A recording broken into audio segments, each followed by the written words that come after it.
Thank you so much, Debbie. Can you hear me okay? Yes, we can. Wonderful. I'll start first with the English language introduction to language interpretation, and then I'll pass it to my colleagues in the Creole channel and in Spanish. Okay. Good afternoon. My name is Flavia. I'm working alongside my colleagues Aline, Lourdes, and Patri today to establish language justice.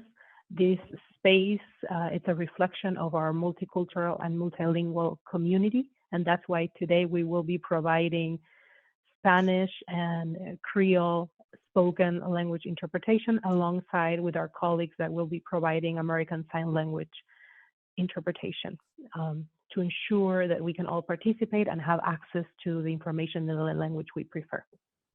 We also have the pleasure, so this is a multilingual space, and if you could at this time activate the Zoom interpretation feature for language spoken, and these are the following instructions. We will be sharing them in the chat as well. Please click on the interpretation globe in the lower right side of your screen, the language you would like to listen in. If you're connecting through Zoom in your phone, please touch the three dots at the bottom right where it says more, and then click on language interpretation, and then choose the language that you would like to listen in.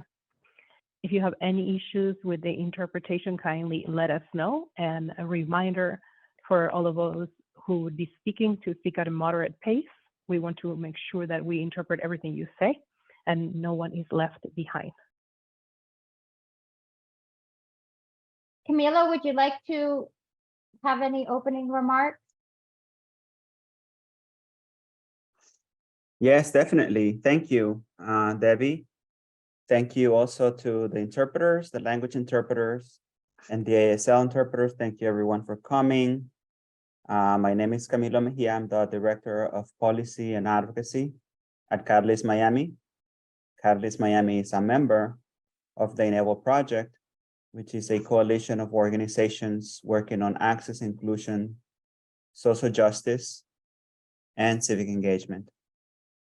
This is actually this is number 2 of a series of 3 workshops that we're offering this cycle. The first one was on housing, this one is on technology, and the third one coming up on May 5th will be on sexual assault and domestic violence and their intersection with disability. We hope to see you there. And we are also going to have some more programming, social programming, led by Enable Project partner Center for Independent Living of South Florida. We're going to let you know when that is happening. We're also going to have a workshop during the Radical Partners 10 Days of Connection. So we have more programming coming up to continue to create access and inclusion for our community and for our partners in the South Florida region. So without further ado, welcome, and yeah, let's begin. Thank you, Camilo. As you've heard so far today, we take effective and inclusive communication very seriously. So we would request that you turn off your cameras so that the people that need the American Sign Language interpreters can pin and see the interpreters. If you want the interpreters, you can pin them so that they stay at the top for you to see. Please make sure you stay muted. And if you have a question or comment, please put it in the chat, and we will have a time later on in the presentation for discussion, and we will answer your questions and comments in the chat at that time. As Camilo told you, we're doing 3 trainings this year. The first was in March on housing. It was recorded and you can watch it on YouTube. The presentation has the American Sign Language interpreters and the captioning. today is the technology training. That video should be ready in about a week. And then you can watch it on YouTube. And then, as Camilo told you, our last one will be May 5th on domestic violence and sexual assault. And you can register for the training by going to our website, justdigit.org, click the calendar tab, and it'll take you to the registration link.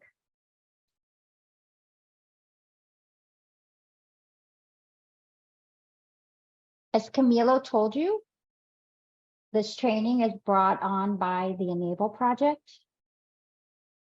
And the Enable Project is a coalition that brings together nonprofit and social justice organizations and their staff to create channels for integration of people with disabilities within their organizations and movements. And we're funded by the Ford Foundation.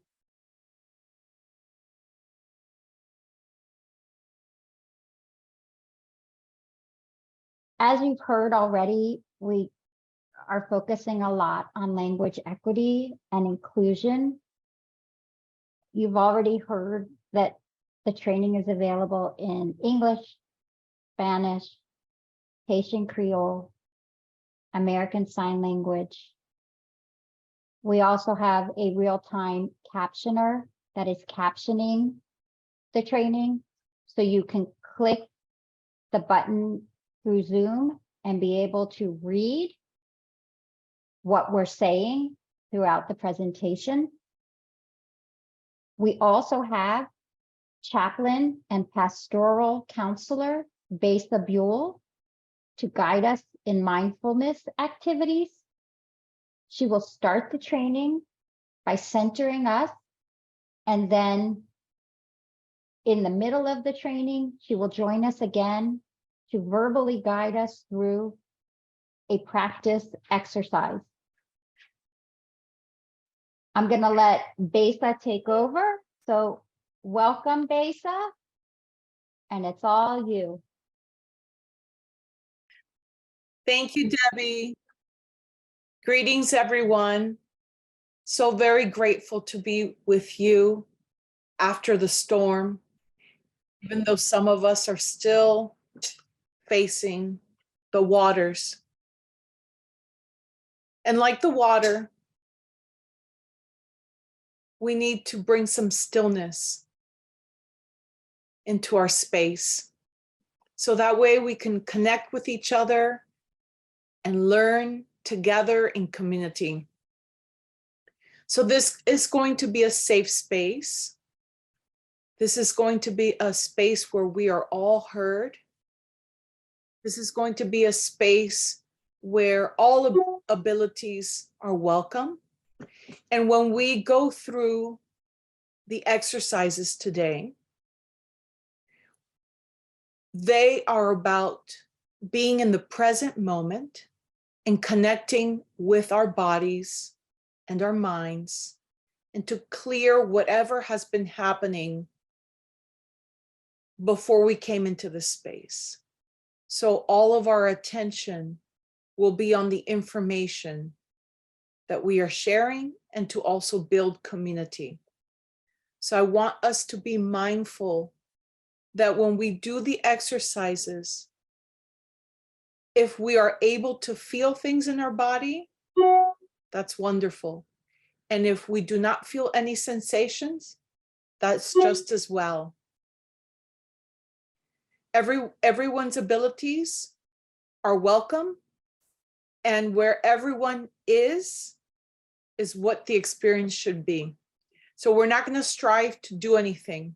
We're going to participate to the level that we are able. And so right now I want us to take 3 cleansing breaths. And the way you do that is you take a breath in through your nose and you expel through your mouth. So you start.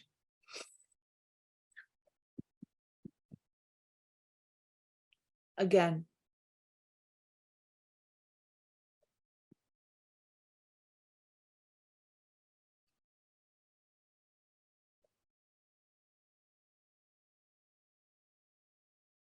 Now just stay in that space.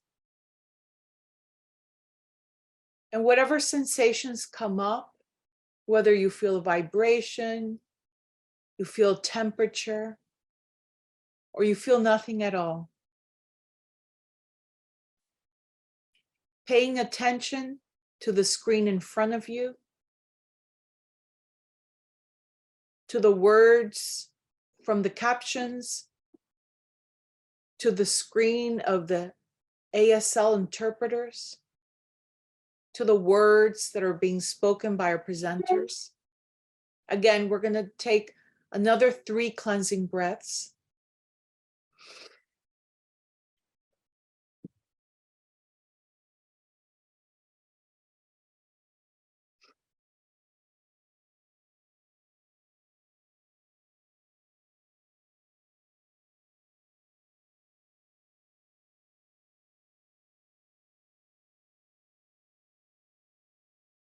And now we're going to listen to the following words.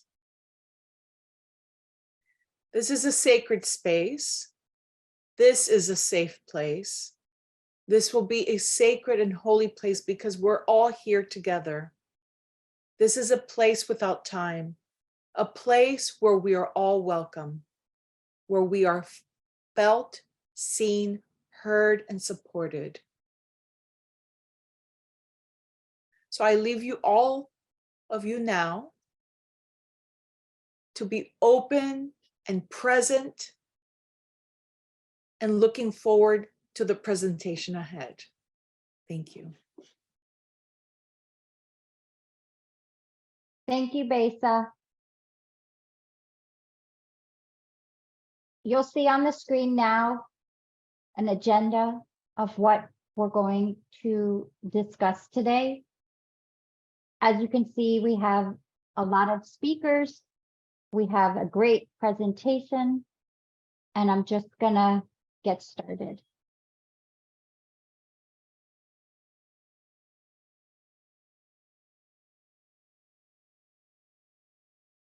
Hi again. As I said, my name is Debbie Dietz, and I am the Executive Director of Disability Independence Group, or DIG for short.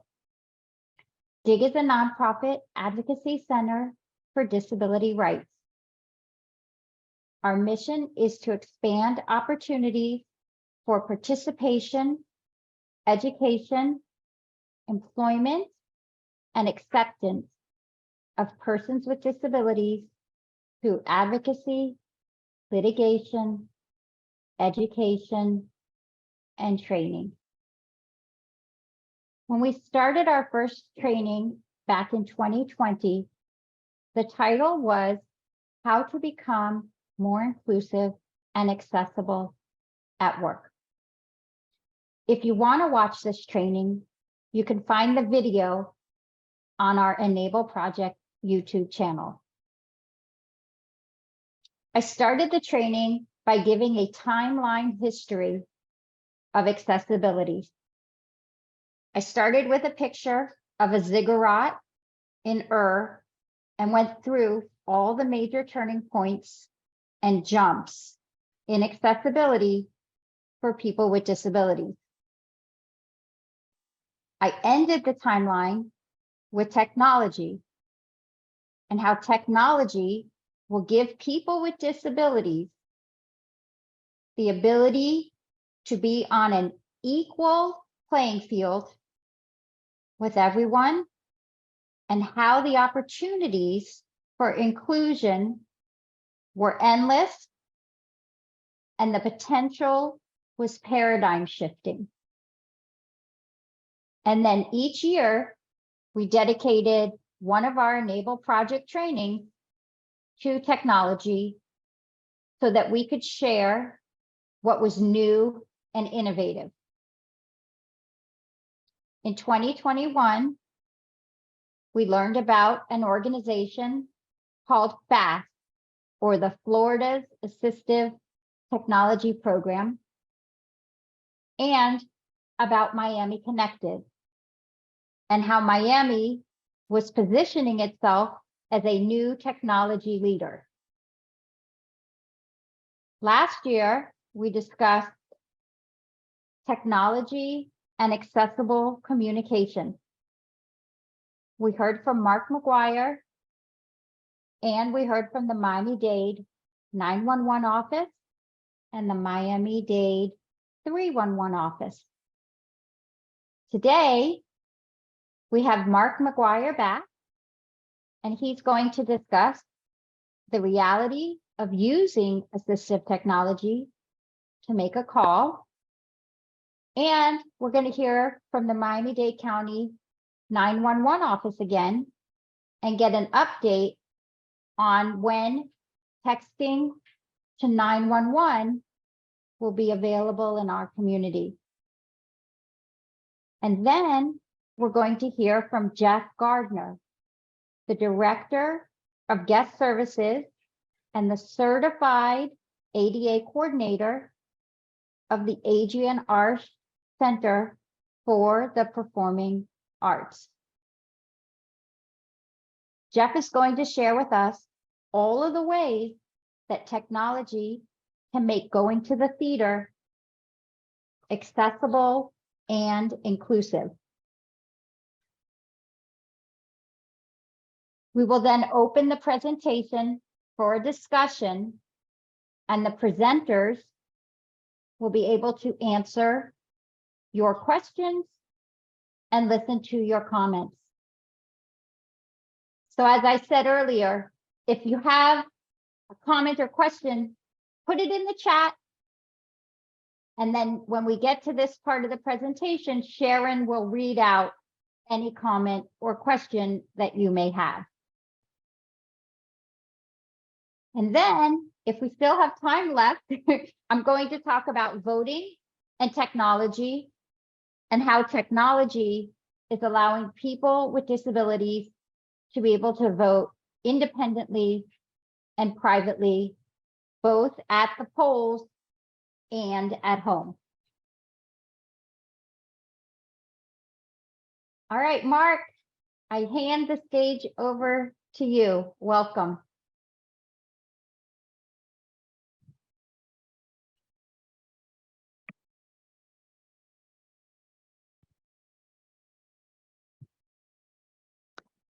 Okay, I'm just making sure that the ASL interpreter can see me perfectly.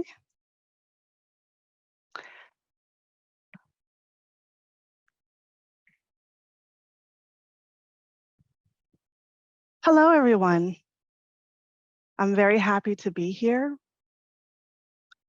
And I'm very happy to be with Camilo and to be with everyone else, to be here in this training with Enable project. It's really wonderful to be here. You know, it's because we all want to have the ability to learn. And every year myself, I learn more. And I'm very happy to be here to share this information with you. So we'll go ahead and I'll go ahead and share some information. So I'd like to first explain a little bit about myself. I do identify myself as a deaf person, but capital D. And I was born profoundly with a profound hearing loss.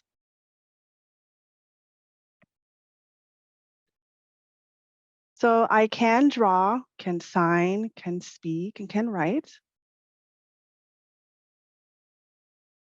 So that means that I'm able to communicate with everyone. So, and I can also adapt easily to everyone, different communication styles. So I do use certain assistive solutions. For example, I do use an ASL interpreter. I also use closed caption. I do have hearing aids. And sometimes I will also have a note taker at certain classes at schools that will take the notes for me so that I could pay attention to the class.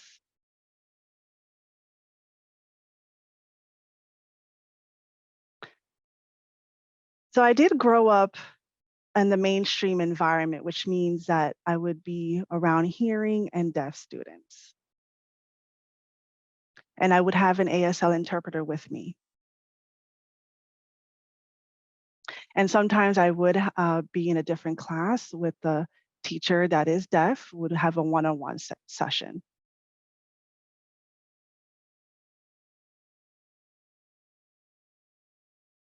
And that deaf teacher, she would of course teach using sign language.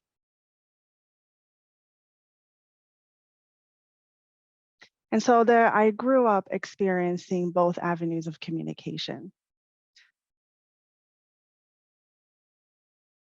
And my teacher, I remember, she always told me to embrace my identity. And I'm going to share my screen here.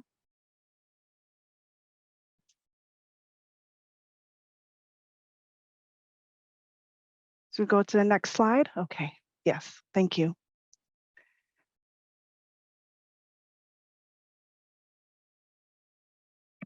So I'm going to explain how I've become an accessibility specialist.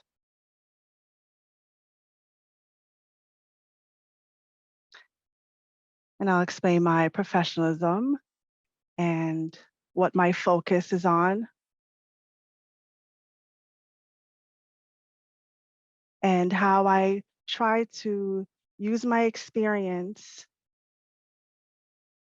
to help accessibility and inclusion.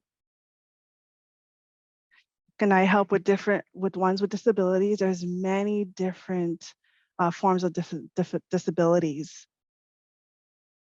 and it's just different accessibilities for each individual.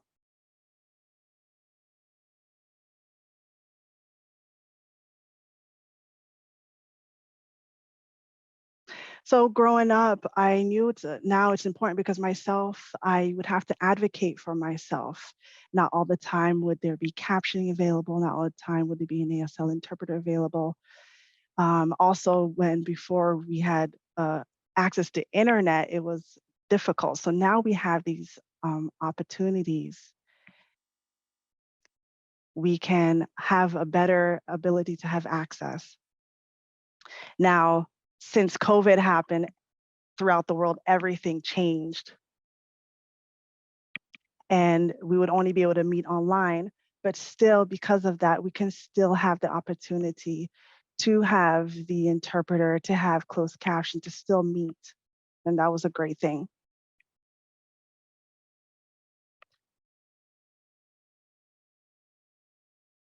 So it just shows that life can still go on, even though through trials that we face. I am myself certified in web accessibility, which is CPWA. It means that I'm a professionalist I was received an award from the organization. It's called the International Accessibility for Professionals, Association of Accessibility Professionals.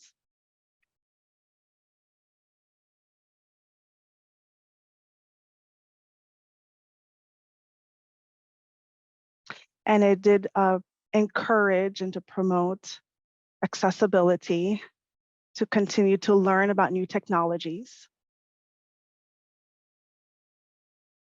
and to learn about different standards.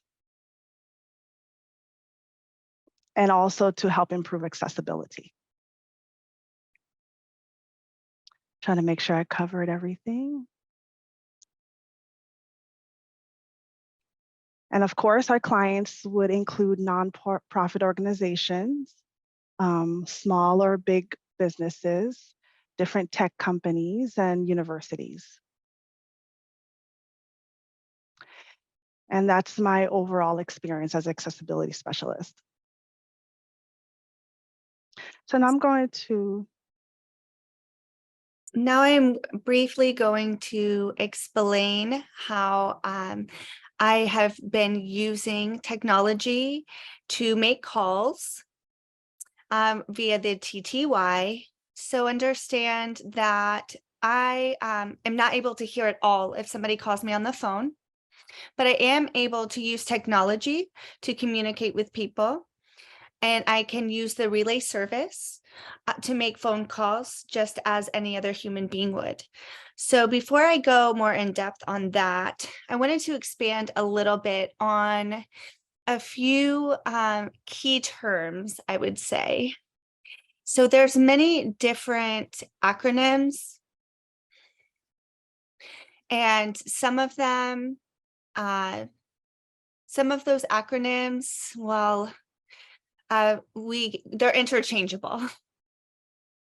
Yes. So first, maybe you all are familiar with the acronym SMS, which means Short Messaging Service. And in the beginning, that's a text message. And over the years, SMS has shifted from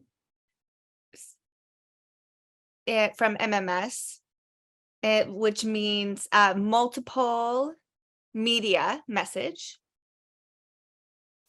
And then now you can add photos, you can add videos, and there's other media that you can add to messages as well. What did I have on here? Okay. We also have RTT, which means real-time text. And that essentially was before, it was just like a one-way message. So you would have to wait for a response. So for example, if you sent a text message, you would have to wait for that reply. It wasn't instantaneous. Nowadays, we have the ability to text both ways at the same time. And so we can see other people who are typing to us at the same time that we are sending them a message.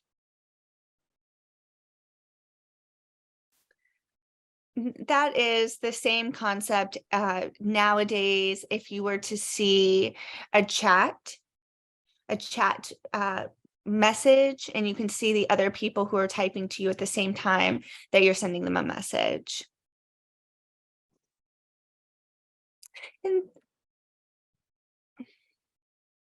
And then next, we have the next phase, I guess I would say, of technology is the TTY.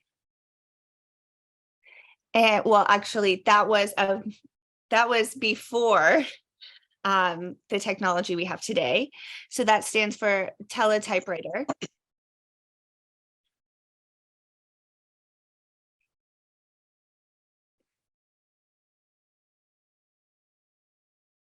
And that is a special type of device that was created especially for a deaf person. And it made it possible for deaf people to use the phone to communicate with other people in society. They could communicate with deaf or hard of hearing people via the TTY, but also with hearing people. And then last, we have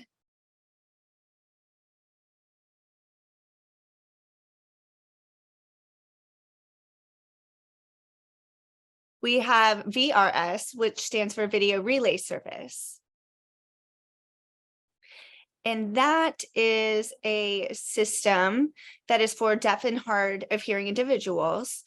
And there are two different ways of communicating via this technology.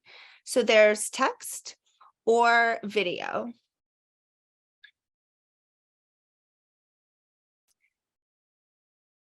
And the video technology, that's useful because when we communicate, deaf and hard of hearing people, we need to be able to see one another because we use our hands to communicate.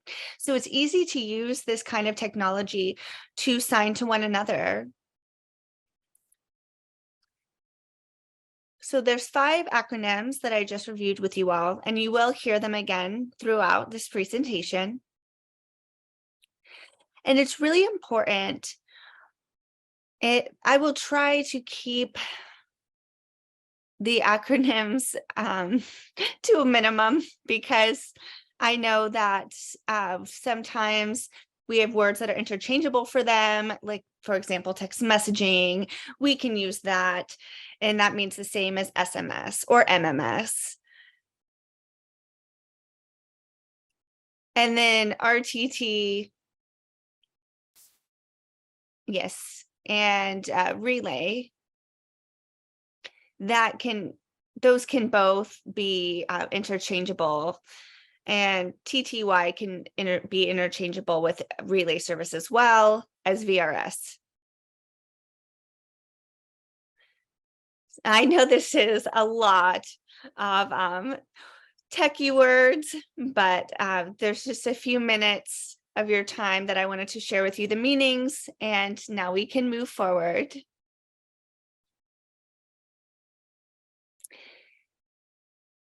And I will explain just a little bit about digital communication access.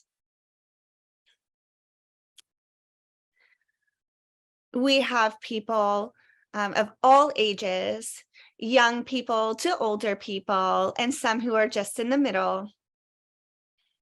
And most of the time, the younger people, they don't know about older technology that we've used before to previously communicate. So I would say maybe people are used to, they're used to technology nowadays, so they've never seen a payphone.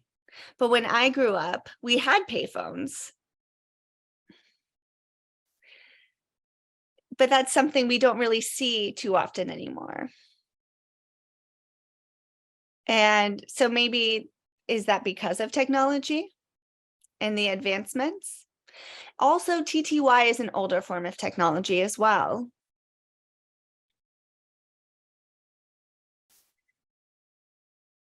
We use technology for work, and TTY was able to build connections that we needed, that were required for us to be successful back then, when we needed to get in communication and make phone calls. But now we have the ability with our cell service to connect to TTY.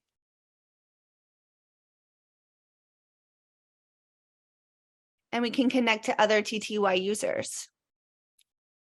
So who uses the TTY service the most? Deaf and hard of hearing individuals. But I do know other people that use TTY services. And that's because it's an easy methodology to type instead of speaking.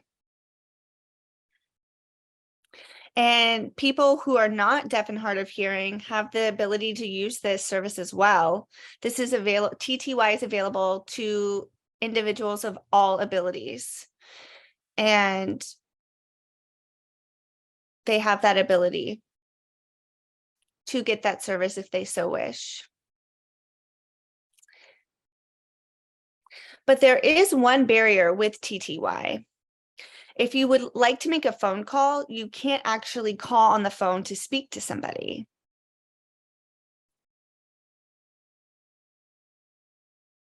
So the point of the TTY is to connect you with other people in society, but there is that barrier that you couldn't make the phone call if you needed to. Relay service has been set up since, which is a more advanced technology. And Relay has a number, I think there's 71 now. It's nationwide.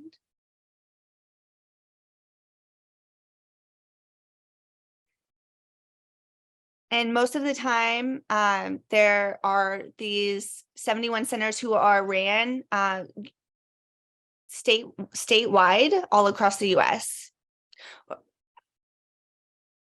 Or excuse me, so 711, it can connect you all across the US with people who are TTY users. So the 711 is a special service, and it gives people the ability to speak with a hearing person who's on the other end of the line.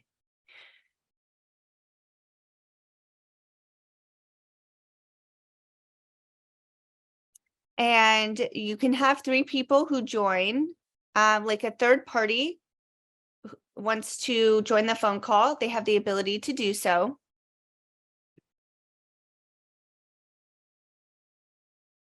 You can really call any number with the 711 service.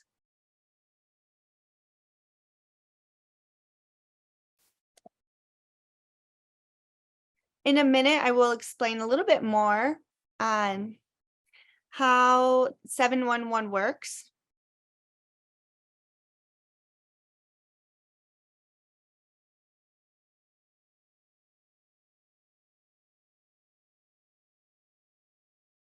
Could you move to the next slide, please? Okay. Can you go back to RTT? Right, perfect. Thank you. So RTT is a new technology. And what it means, well, okay, so back to the TTY, there was one negative. You couldn't, it wasn't compatible with new technologies. So RTT is compatible with TTY, and it's also compatible with future technology that is in development. And so in 2 years in the future, when we have new technologies that we're not, that aren't solidified yet, there's many experiments that are happening right now to develop more technologies, and RTT will be compatible, which is important because that will be available for all people. And they can use this with their new devices.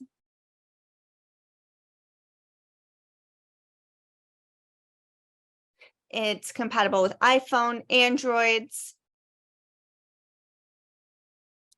and also with older devices as well.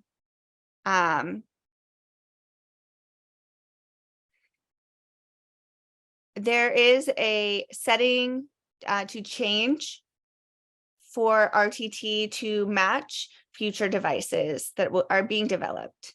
And every month it seems to have updates. So that's the positives of RTT, is the ability to connect with future technologies. On to the next slide, please.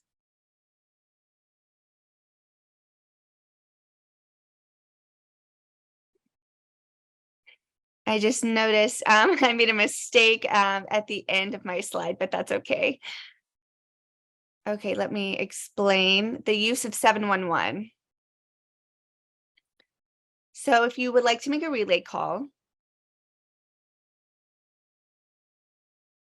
you can see a picture of my iPhone here on the screen.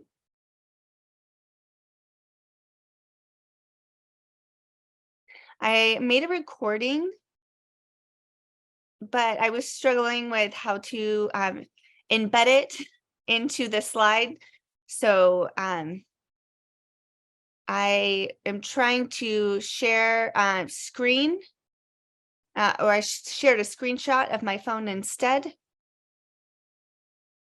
And it goes a little bit more in depth about how to make a call. And I just wanted to share that information of how I use the typing capability.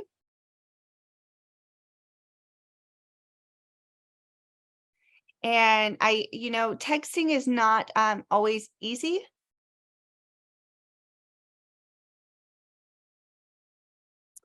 But this has Bluetooth. And so I have the ability to make a call that way. Now I will show you guys a little bit of information in sharing my experience with the iPhone and this new technology and how I make a call for 711. I have this picture here and I can explain to you what is happening in this picture and how I connect to 711. And I let them know they have a communication assistant. When I call and they give the number 211, and that is for the community service. It's a number that is established for the federal communications for the FCC. The FCC runs at the local level.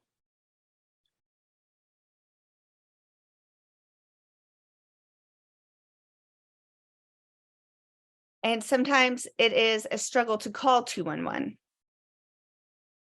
which is surprising to me. But when I try to make this call, the communication assistant will see if they can go ahead and connect me that way.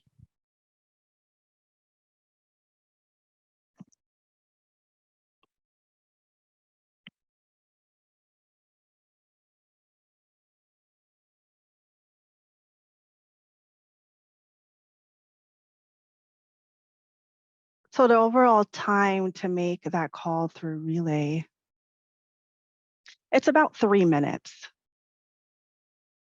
And it's not really successful because of the amount of time it took. So then I decided to try again.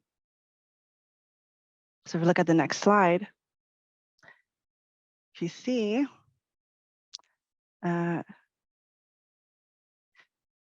my goal was to get information. So I went ahead and tried again, and I called 211. And again, once again, it was not successful. So I did have to inform the communication assistant. I did end up calling 411. And that once again was not successful because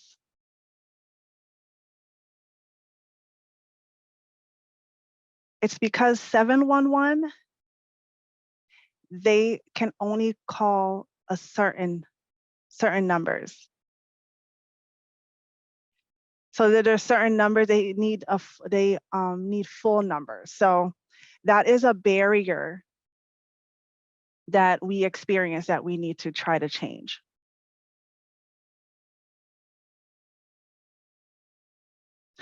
So now when I use a direct relay assistance, which is a DA,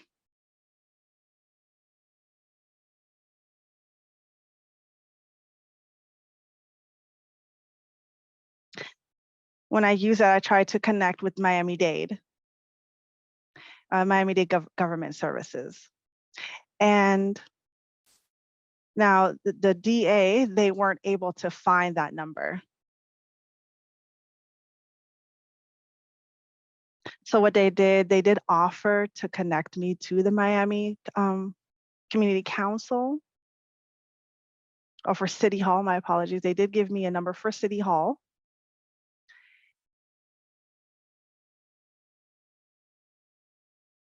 And so when we called City Hall,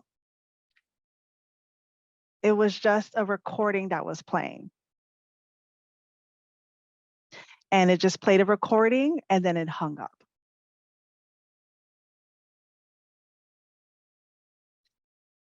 So then we had to call 711 again with the communicative assistant. So now it just became very confusing. So at the end of it all, it wasn't a successful call for me. And going through all of this was a total of almost 12 minutes.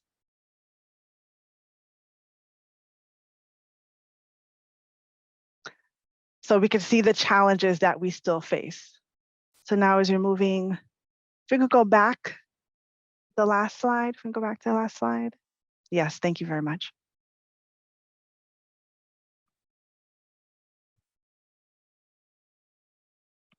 So I made the last attempt to call again. So I'm trying to see if I can go ahead and connect with 311.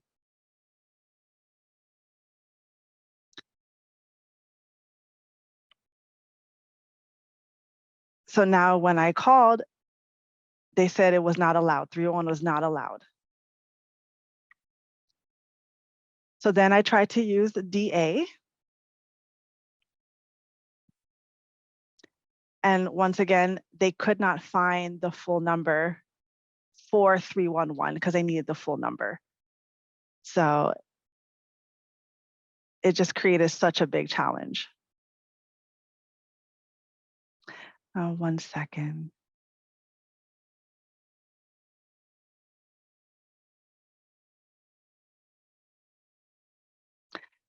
Anyways, so these are my experiences that I went through with the different forms of communication.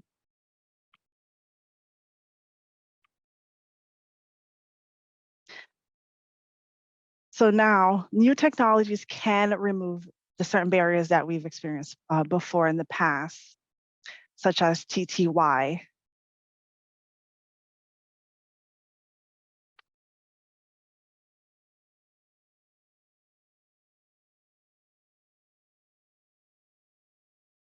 And not everyone has access to that newer technology. So that's why TTY still exists with RTT.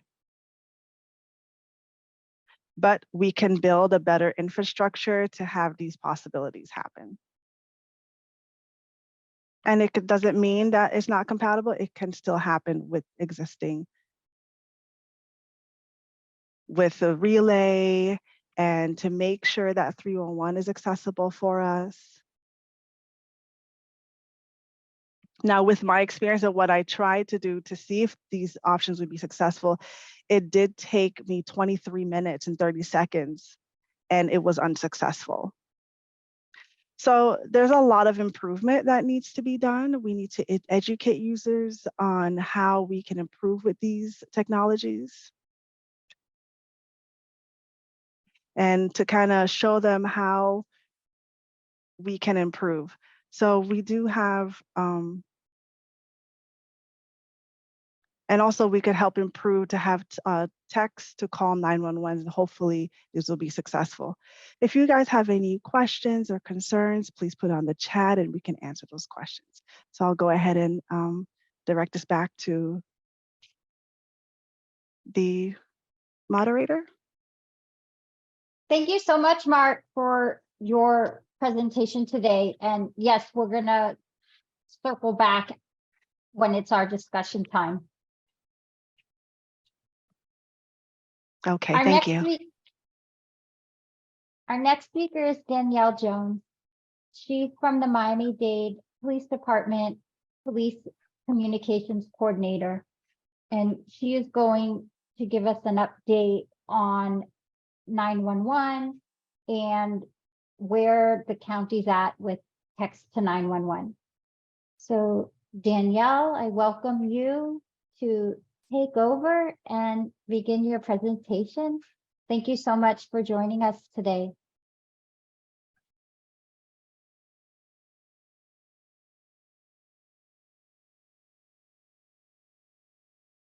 I believe you're muted, Danielle. I'm sorry. I'm sorry. Good afternoon, everyone. Thanks for having me. My name is Danielle Jones. I'm one of the police communications coordinators at Miami-Dade Police Department. Miami-Dade Police Department's current 911 phone system accepts TDD and TTY calls from traditional teletypewriters. We also accept calls from all relay services.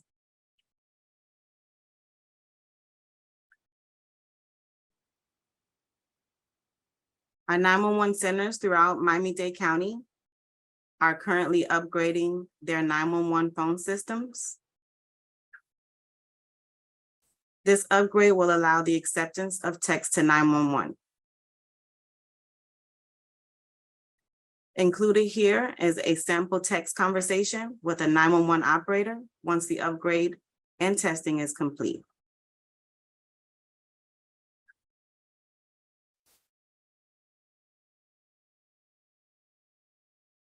RTT is an accessibility feature that is available on most modern cellular phones. such as iPhones and Android running devices.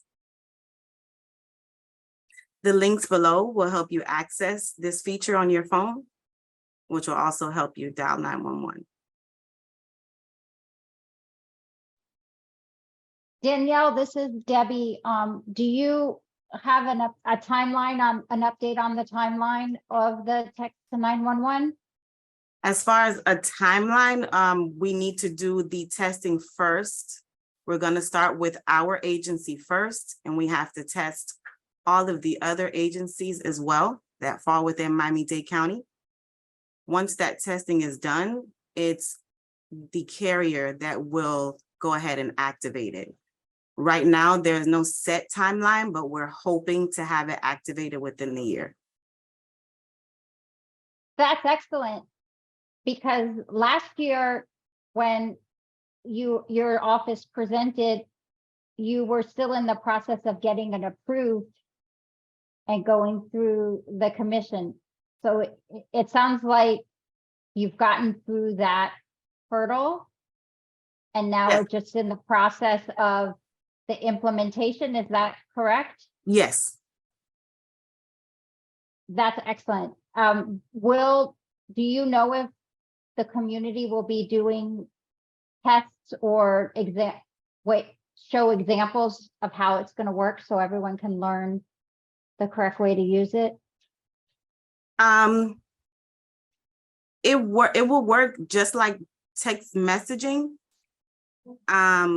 It's a normal text conversation. So So just the like an screen- SMS, it will process that way, like a regular SMS text message. And that's what the slide on the screen is showing, that, Yes, and the people will be able to go back and forth through the text app in order to reach 911. yes. Amazing. It's amazing. We're so excited that the community is going to have this as an option. Yeah, we're excited as well. Absolutely. Are you able to stay to the discussion point so that people can ask you direct questions? Yes, Thank you so much. you're welcome. Besa, I'm gonna let you join us and go through a guided body scan. Thank you. Definitely. Thank you so much, Debbie. And thank you, Mark, for sharing your experience and educating us. It was very, very informative. So right now, we're going to reset our nervous system and engage in some mindfulness.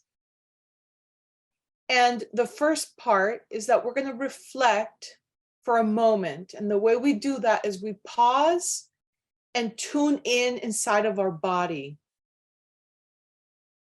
So we start noticing from the bottom of our feet any sensations. And like I mentioned before, we may feel sensations, we may not feel sensations, or we may overfeel sensations. And they're all perfectly welcome. And so starting from the bottom of our feet, connecting to the earth or to wherever your feet are touching, noticing what sensations, temperatures are around or inside, then moving upwards into our calves, our shins, our kneecaps, and into our thighs, going up into our backs, our spines, in the front of our abdomen, in our chest area, just noticing, not fixing, not doing, not worrying, just feeling.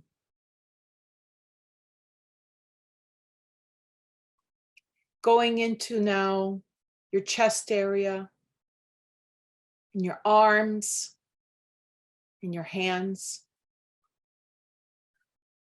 and noticing what you feel inside.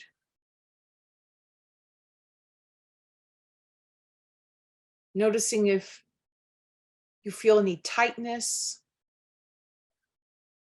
Noticing if you feel very loose. And then moving into our neck and throat area. And going into our face and our brains and our ears that we often don't think about. And our nose and our eyes. And just feeling what is there. Again, without wanting to fix, change, do anything. Then you're going to go to the top of your head. And if you feel any tension, I want you to make sure that you send a release. Just feel a release.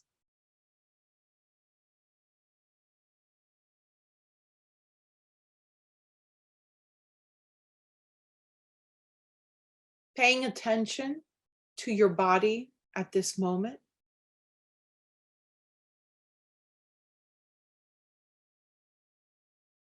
And when you are ready, you may put your attention back into the screen so we can listen to the next presenter. Thank you.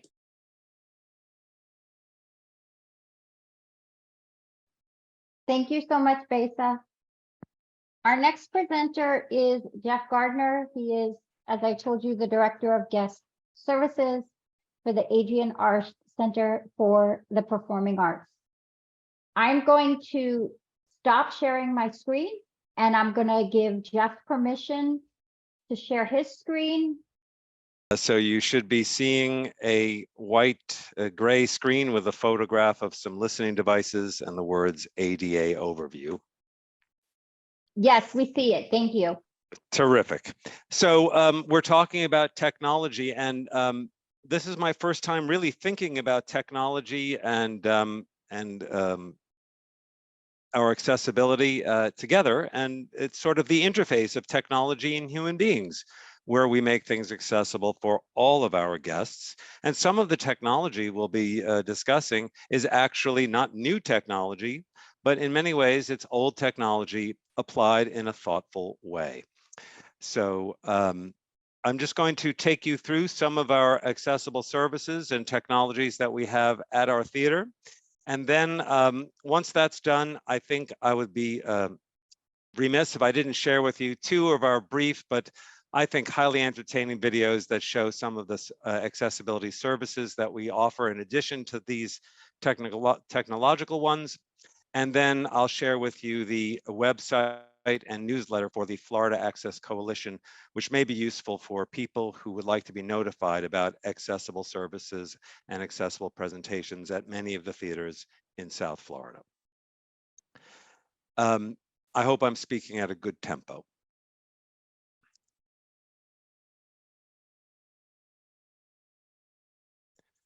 So yes, here's an older technology applied in a new way.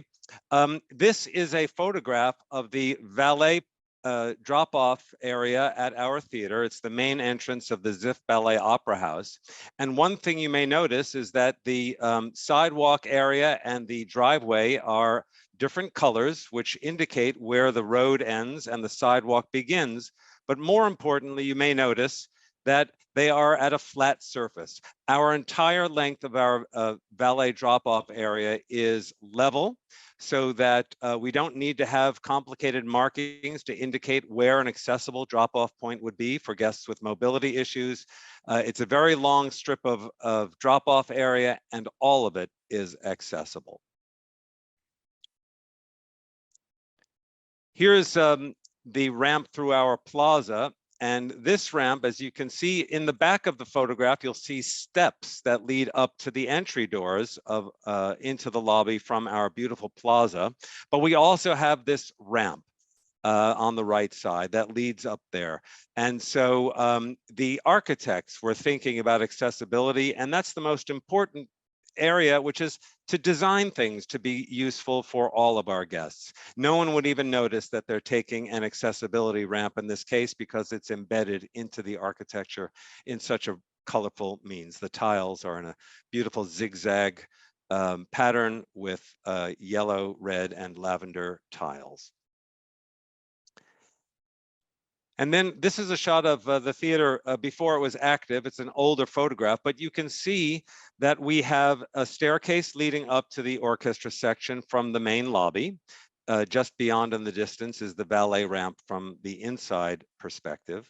But right next to the staircase is our beautiful sort of majestic ramp that leads up to the same area. It's embedded into the design. And when you enter through the valet ramp, you see this beautiful sweeping ramp that leads up. And many of our guests take the ramp because it's so inviting and wouldn't really have a thought to the fact that it was designed for accessibility. It's just part of the integrated design. All of our guests have equal opportunity to either go up the ramp or the stairs, and out of view, there is also an elevator that would take you up to this level and all of the other levels of the lobby. There are, however, steps to go down to some of the seating areas in the orchestra level. This is our Lula, limited use, limited access elevator. And on the left side photograph, you can see there's a bit of a staircase that goes down to get to the front of the orchestra section through the side. But if you have mobility issues or you're in a wheelchair, you can take this elevator and it goes down those 4 feet to get you to that level without any challenge, and you can do it on your own without assistance. Jeff, this is Debbie. I'm gonna interrupt you, and I have a request for you to talk a little bit slower for the interpreters. I will slow down. Here we have a view of one of our other limited use, limited access elevators. This one is located in the upper tier. It's a different style of elevator, but again, it takes you to where all of the other guests need to go. Instead of down the steps, you would let yourself into this little chamber, and then the photograph on the right side shows it in the down position. So this is a second type of limited use elevator. We also have, in this photograph, a portable lift for mobility devices. And this one is used when we have guests who need to enter the stage from the seating area. So if we have a graduation or some other festival where people are seated in the main auditorium area and are going to go onto the stage by a staircase, we have this lift that we can put in place so that our guests with mobility issues can use the same space as all of our other guests. Like many auditoriums, we have wheelchair accessible seating in many different locations in all sections and all of our levels of the theater. This is a photograph of some removable seats. Seats have been removed so that this person using a wheelchair can sit in this row. We also have many seats located on the aisles where you can open the swing arm so that the armrest on the side of the seat swings open so that a person can transfer from a wheelchair or other mobility device into a standard theater seat and then close it up behind them. We always have an emergency medical technician for our main stage shows available to help transport our guests using wheelchairs and to assist with transfers from mobility devices into regular theater seating.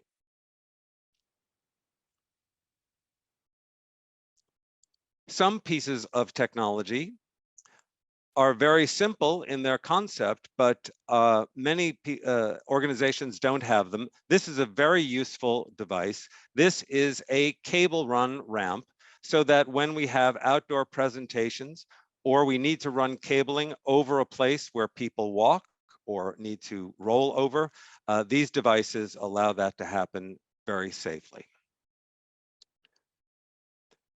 We have accessible restrooms on all of our levels at the theater, and that's a very, the restroom is a place where lots of technology is used to make things accessible.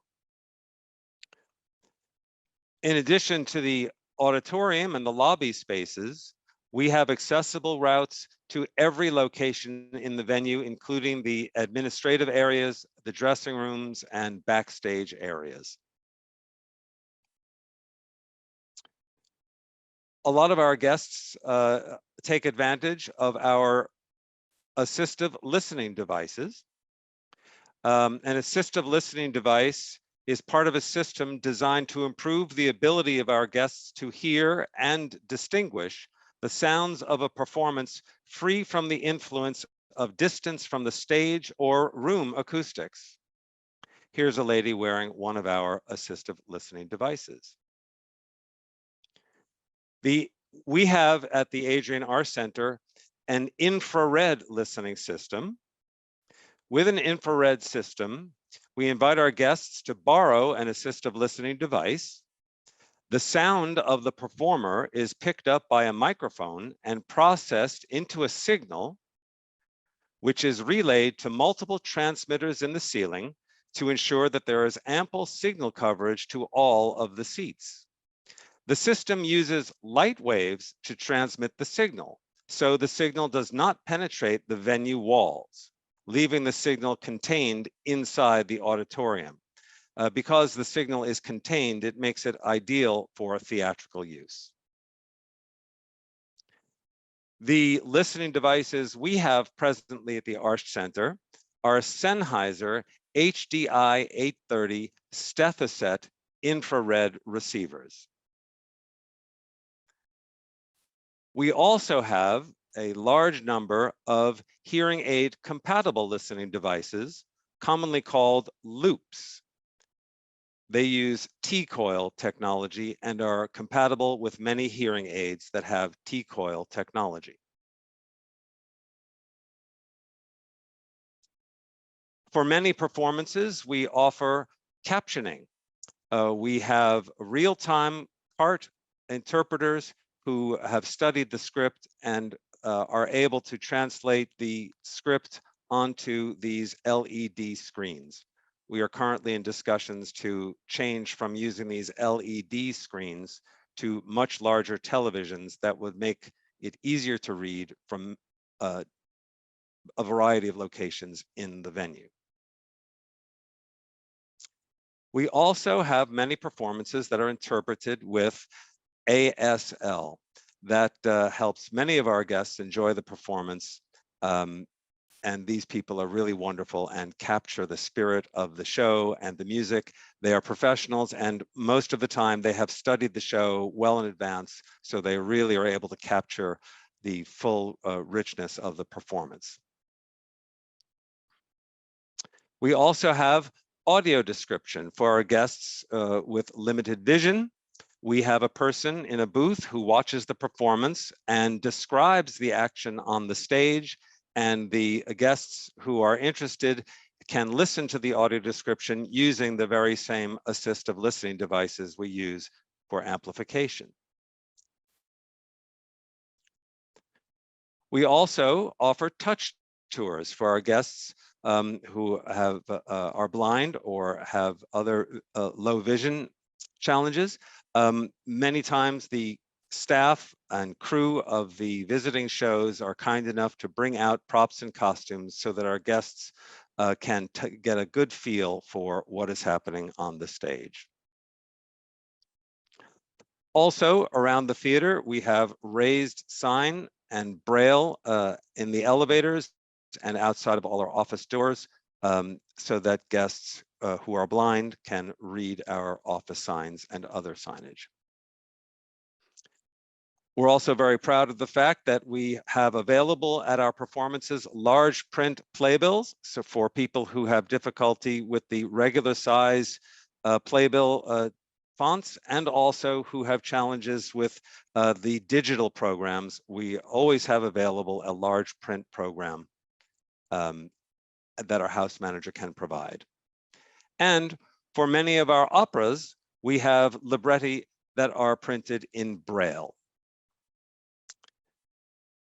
Here's an interesting use of technology. We have guests of many different sizes, and some people need a larger chair. And so we have these large size chairs so that our guests who are of large stature can be comfortable.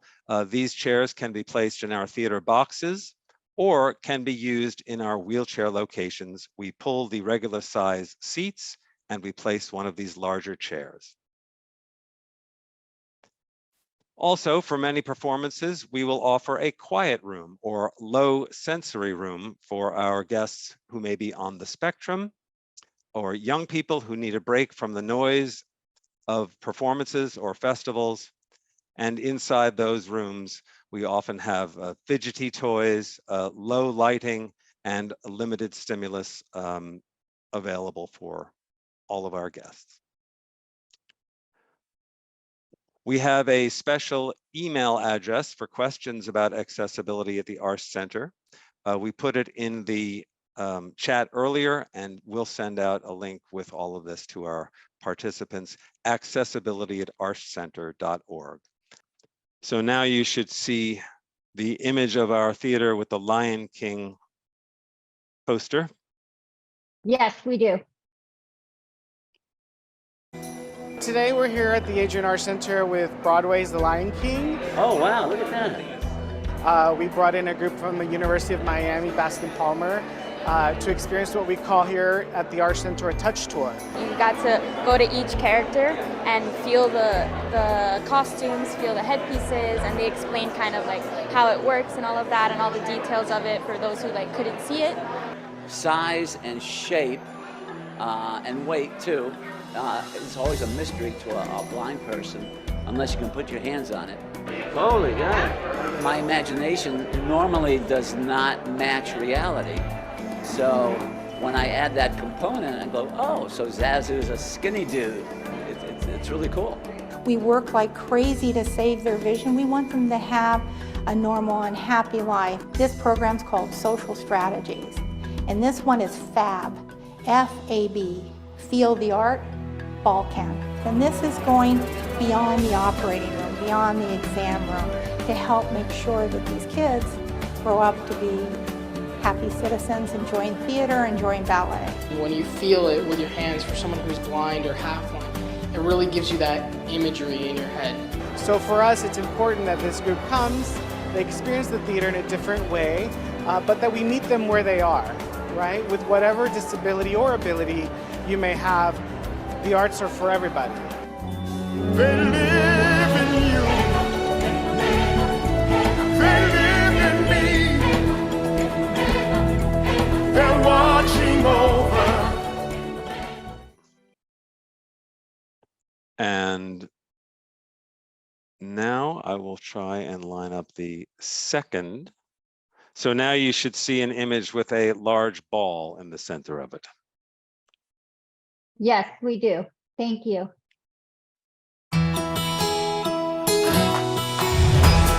This program is so important that we provide accessible opportunities for all students in our community. They're singing, they're dancing, just an opportunity for them to express themselves, to learn about the arts. I have fun singing and dancing at the Arts Center. I had so much fun that it was great and good. Today we got to culminate 8-session residency in front of a variety of different schools and see all the students come together with their props and their costumes and celebrate one another. We are so thrilled to have this collaboration with the Arts Center and with Arts for All Florida. Students use the arts as a way of finding their voice. The fact that the Adrian Arts Center has the ability to bring this amazing program into our schools and then give us the opportunity to all come together under one roof, I think it's extremely important for our community.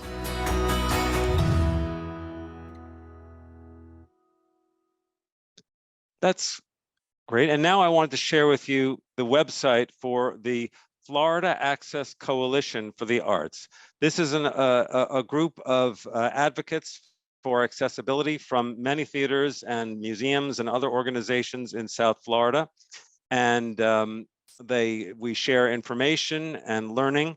And the website lists accessible performances at many of the performing arts and museums and science organizations around Florida. And so people can come here and learn where these performances are happening. And there just happens to be a newsletter here, which we send out a few times a year. And it has interesting information and useful links. And also, this is Lou Balaban, who's one of our CART experts. Some information about training. And then the newsletter always includes the performances. So we also put in the chat the link to join the newsletter. So if you're interested in receiving that newsletter or visiting the website, those links were in the chat, and hopefully Deborah will send them out to everyone. So that's my presentation on accessibility at the Arts Center, and I'll be glad to answer any questions that you may have. Thank you so much. I'm gonna share my screen again, and we are going to open for discussion. Sharon, I know that there have been lots of comments put in the chat. Do you want to read some of them for us? Yes, for Mark, they said thank you. And several people thanked him for his presentation. For Danielle's presentation, there are two questions, both of which Danielle answered in the chat, but I'll read them very briefly. The question was, is text to 911 for all three texting technology, SMS, MMS, RTT, and will it be backward and forward compatible? And Danielle answered, any phone that can text will be able to use 911. And then there's one more question for Danielle. Does assisted listening systems use Bluetooth for hearing aids?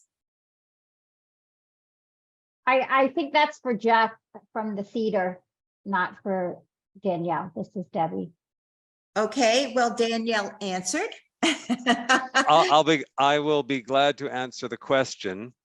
At present, our assistive listening system is compatible with T-Coil, but is not compatible with Bluetooth. However, there are some intermediary devices that people have brought with them that receive T-Coil loop technology and then translate it into Bluetooth without any latency or delay. We are considering changing our system in the future to an FM system because the signal quality is better, and the Sennheiser Corporation is beginning to sunset their infrared technology. So the short answer is assistive listening at the Arts Center is for T-coils, not Bluetooth.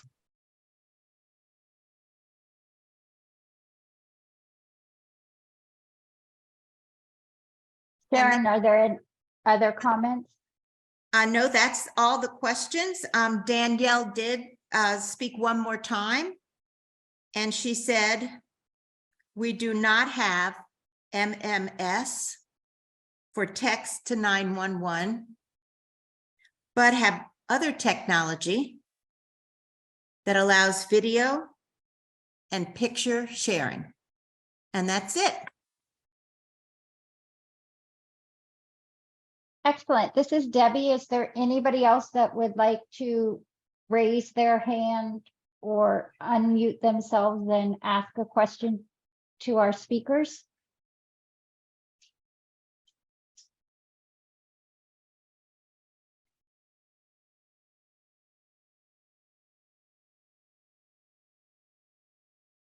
Hi, Debbie. I'd just like to ask Danielle a question. My name is Fred Christian from Impact. My question is simple. Can you give us an estimate on when the technology will be available? In terms of texting to 911, please.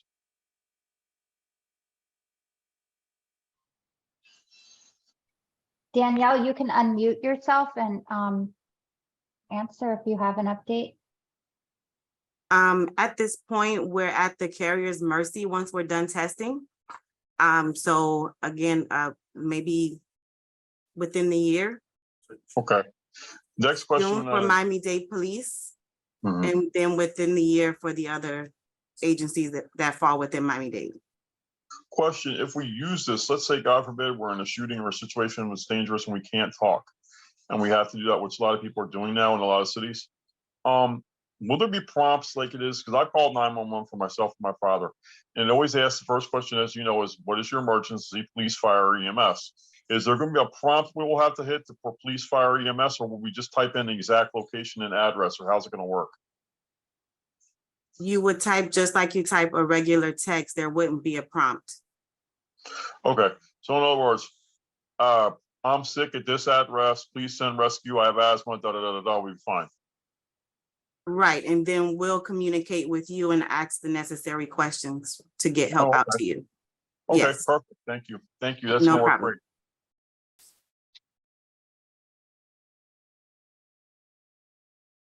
Is there anybody else that would like to unmute themselves and ask a question of our speakers?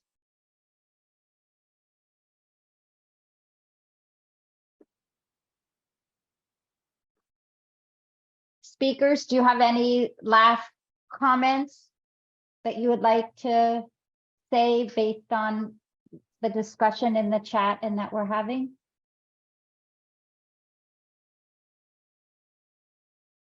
Faith, I see you turned your camera on. Do you have a comment?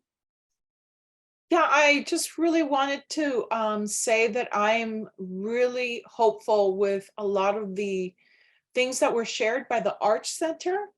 Those are very beautiful programming to really go beyond and become inclusive so that individuals of all abilities are able to participate in watching this show, and the sensory, you know, both being cognizant to sensory overload and also sensory inclusion. So kudos to you for doing that. And I just loved, you know, what Danielle Jones shared and what Mark, you know, all the step-by-step that you showed us.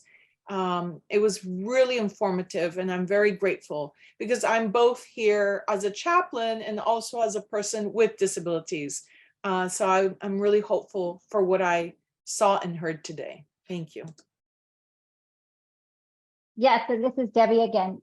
To follow up on based on what you're saying, one of the reasons I wanted or I invited Jeff to speak today was because the Arch is doing so much, but we have to let the community know that these services are available and these options are available, and people with disabilities have to start using them, right? We need to go and be and show up and use these services because we don't want them to go away because no one used them or knew about them. So I invited Jeff today to share. Also in our DIG newsletter, we have a link to the website Jeff showed you that lists all the options and performances, and hopefully we can start sharing this in the disability community and getting people to attend these fabulous options.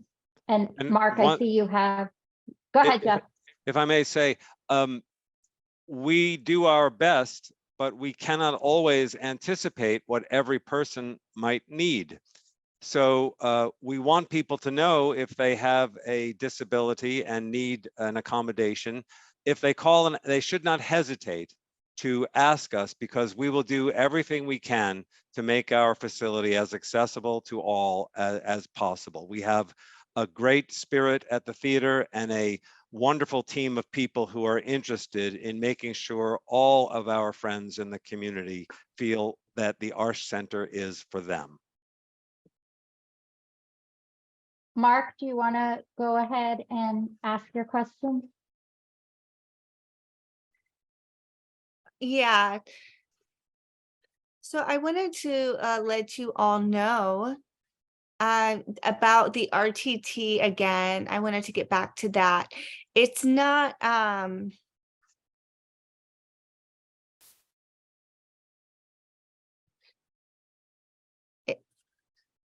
sorry, 1 second for the interpreter.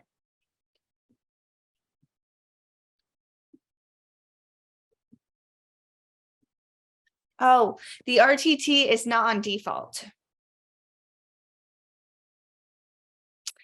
So you have to make sure that it's on so that you can enable the use of the RTT. And most people don't know that. They're not aware that you have to have it on to be able to use it. And that's something I just learned for myself recently, or that I had learned a while back on the iPhone. The messaging wasn't working, and I found out it was because I needed to turn it on. The RTT must be enabled for it to work. It is not set up by default. So I just wanted to share that with you all. And that's all. Thank you so much, Mark. I'm going to go on and continue with the presentation. As I told you at the beginning of the training, we had an organization called FAST speak to us a few years ago and talk about who they were and what they do in the state of Florida. And I just wanted to share their information again and remind everybody about this resource in the community. They're throughout the state, and there's regional offices. And our regional office is at the University of Miami Mailman Center. And as I said, you can learn all about them and what they do through the video on our YouTube channel when they presented to us.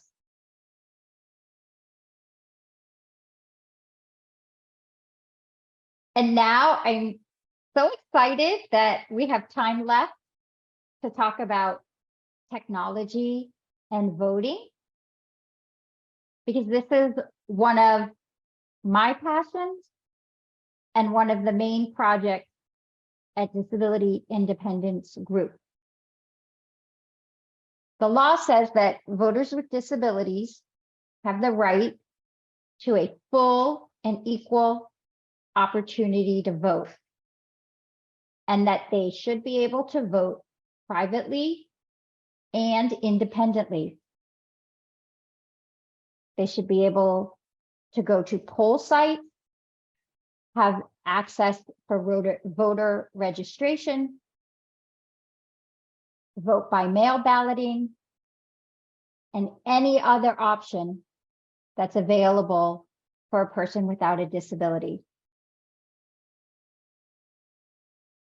In the 2020 election cycle, 1 in 9 voters with a disability reported having difficulties in voting, which was twice the number for people without disabilities. And what's even more amazing is that this was a much lower rate than in past elections. It's almost 10%, 1 in 9.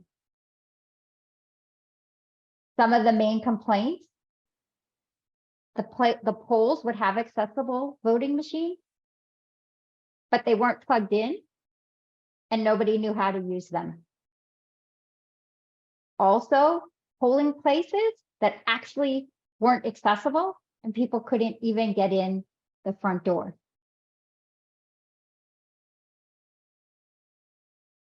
There's 2 cool options related to technology for people with disabilities in the state of Florida. One is accessible voting machines, where a person with a disability can go to a poll or an early voting site and be able to have an accessible voting machine. And I'm going to show you a video of what that looks like. And the other option, and this is new, is all 67 counties in the state of Florida have the option of accessible vote by mail. And that's where the supervisor of election will give or send an electronic ballot to a person to vote, and they can use their computer and the technology on their computer to have the ballot read to them and for them to electronically mark a ballot. The only problem in our state is that we cannot send them back electronically. We still have to have a printer to be able to print the ballot out before we can mail it back through the traditional mail. So that's still a way or potential for better use of technology in the future, but we've got half of it solved by having the ability to vote electronically. And then hopefully in the future, get to the point where we can electronically use technology to send our ballots back. I have two videos that I'm going to show you. The first one is a conversation between Doug Hall and Nancy Burgess Hall and their experience when they use the electronic vote by mail for the first time.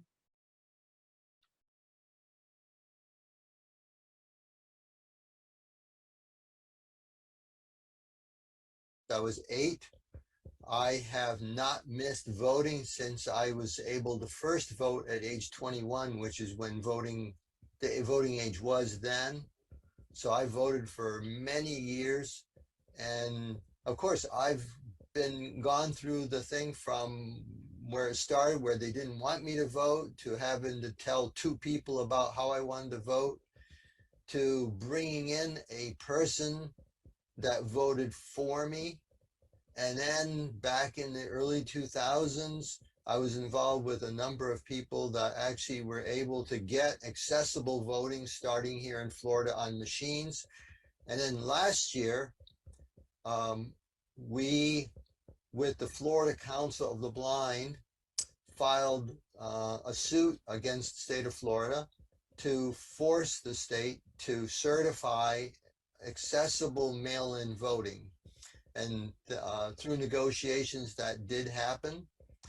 So I guess the big thing would be what happened as a result. Nancy and I and a number of other people were able to finally be able to cast independent, secret voting, mail-in voting in the 2020 election, because 5 counties were chosen to be pilot counties to test the idea of using accessible mail-in voting in the November election, and we participated in it. Prior to that, though, we advocated with our supervisor of election and other supervisors of election to advocate for secret, independent, accessible mail-in voting.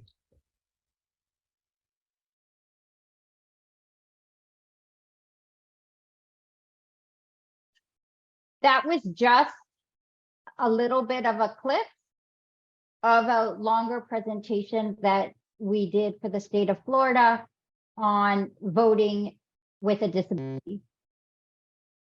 I'm going to skip the next video, but if you want to watch it in the slides on our website, you can get the link and watch it. And this is a video with a few young women with disabilities explaining how to use the in-person accessible voting machines. But for the sake of time, I'm gonna move forward. Yes. I'm now gonna invite Camilo to join us again and talk about the other partners that are part of the Enable project.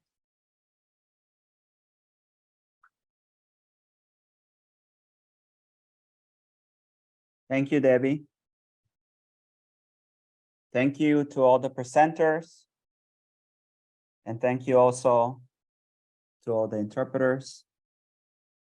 It has been a very informative, transformative workshop. Thank you also to Chaplain Besa for grounding us and helping us move forward. As I said before, I am the Director of Policy and Advocacy at Catalyst Miami. And our vision there is a just society where everyone can lead healthy, prosperous, self-determined lives.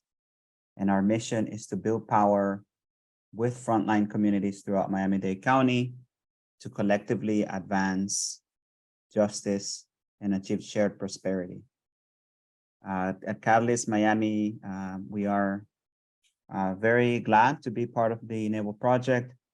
We view it as an integral part of our mission and vision, and we are trying to incorporate access and inclusion in all of our programs, including our website. Just a little bit for those of you who don't know, we offer direct services, mostly focused on health and wealth, meaning that we help people navigate healthcare systems and achieve financial stability. We also have programs to help community members go beyond savings and just proper budgeting to be able to build wealth, generational wealth for their children and their grandchildren. We also have leadership development programs that are focused on housing equity, health equity, and climate justice. We do policy and advocacy work pretty much on every area of work. At Catalyst Miami, we try to inform our policy agenda with the lived experiences of the members of our base, and that includes the base of the Enable project, which includes all of you. Lastly, we do a lot of work in coalition, and the Enable project is part of that work that we do in coalition. We know that we don't have all the answers, we cannot offer all the resources, but by working together, we are able to increase our capacity and increase our impact.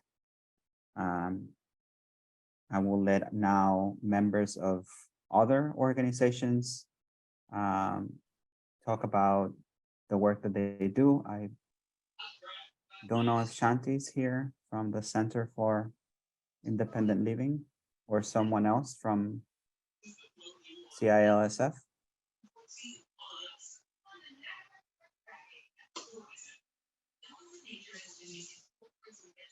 Camilo, I don't think I saw her log in unless it's with a number. Okay. Well, I'll tell you a little bit about it. The Center for Independent Living of South Florida is one of the main partners of the Enable project. They team up with other organizations in the disability community to provide information and referral. The work that they do within the Enable project, well, they help us by providing cart services and the wonderful American Sign Language interpreters that you see who are with us today are provided also by the Center for Independent Living. They also handle the social programming. I spoke earlier about the Radical Partners 10 Days of Connection. They are the ones who help us with that and other activities, like musical workshops and, dance parties, movie screenings, and things like that, because we realized that in order to create access and inclusion, we cannot only focus on the wonderful work of capacity building, which is what DIG does, but we also have to cultivate personal relationships among the different partners. And that is the role that the Center for Independent Living plays in the Enable Project. We're very privileged to have them with us. Do we have anybody from the Advocacy Network on Disabilities?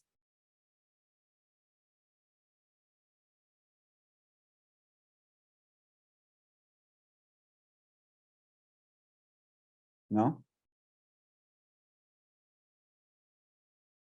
Well, maybe I'll say a few words then about them. The Advocacy Network on Disabilities is one of the organizations that has been a member of the Enable Project also from the beginning.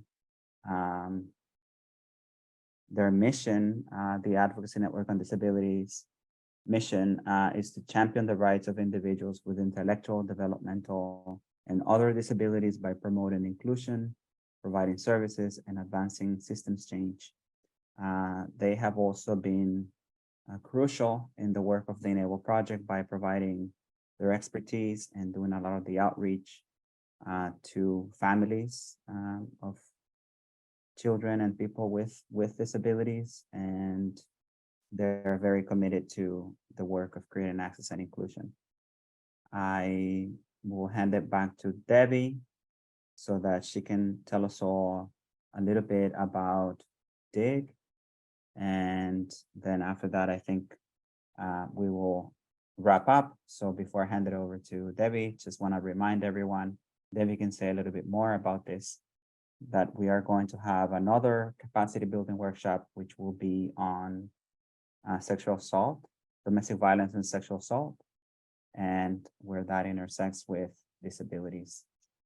We're also going to have Chaplain Besa with us to help center us, and in case anybody gets triggered, she will be available to provide counseling and support.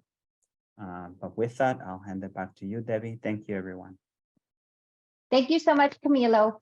I wanted to share with you the Center for Independent Living of South Florida's link to their calendar of events so that you can get more information about all of the programming that Camilo just described.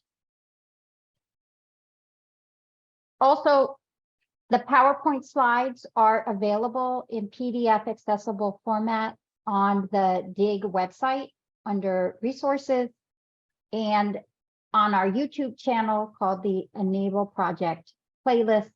You can watch the old or previous trainings and catch up on any of the information you might have missed throughout these series of trainings that we have created. I also wanted to let you know about a program at my organization, DIG. It's called the Supper Social Club. We describe it as a neurodiverse dining experience where young adults and adults with disabilities go to a restaurant and just have a meal together. We did our first one since COVID in March of this year. We had 53 people attend. It was a mad, wonderful success. And we have scheduled our next one on May 16th at 6:30 p.m. at the Cheesecake Factory in Coral Gables. You can find out more information about the event and see pictures from the March event on our website. Everybody is welcome to join. And lastly, I would love to thank the speakers, the attendees for joining us today. And you'll see a QR code on the screen. If you use your phone or device, it will link you to a survey about the presentation today.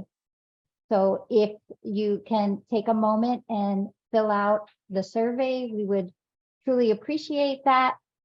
And as Camilo and I have already told you, the last training of the series for this year is on May 5th. And it's a truly special training for Camilo and I, because we're going to talk about domestic violence and sexual assault, but the focus is going to be on a project called the MIA Liaison Project.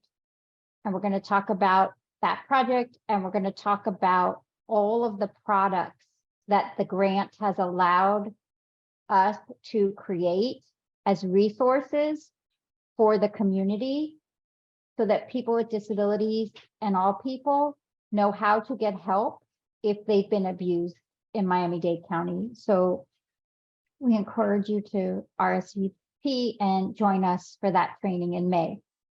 And thank you to all the interpreters, and have a wonderful weekend. Thank you so much, everybody. Goodbye.